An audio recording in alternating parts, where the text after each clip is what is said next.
Ik ben Sander Metz, ik ben 33 jaar. Ik ben aanspoeld op aanbeland. Daar heb ik tot mijn 16e gewoond.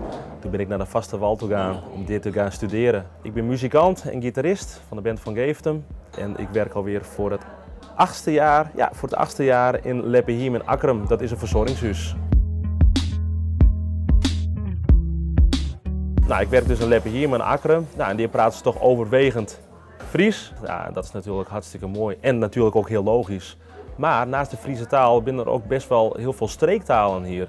Dus we hebben bijvoorbeeld een stellingwerver hier wonen, iemand die uit Leeuwarden bijvoorbeeld komt.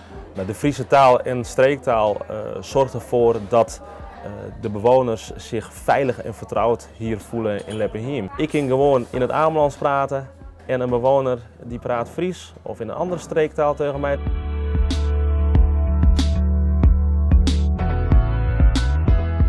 Ik ben activiteitenbegeleider in Leppehiem. Dat doe ik samen met nog iemand anders. We hebben heel veel activiteiten op het gebied van muziek, theater. We hebben sport- en spelactiviteiten, beweegactiviteiten.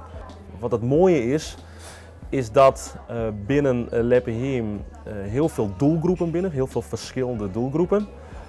Dementerenden, somatisch, extramuraal, maar er zijn ook mensen die van buiten komen. En om die bij elkaar te brengen in één activiteit, ja, dat geeft mij een heel bijzonder gevoel. Het is, aan de andere kant is het ook wel weer heel spannend, omdat de belevingswereld correct en wat anders is. En nou, het is heel mooi om hiermee bezig te gaan. Ik zie dat als uitdaging.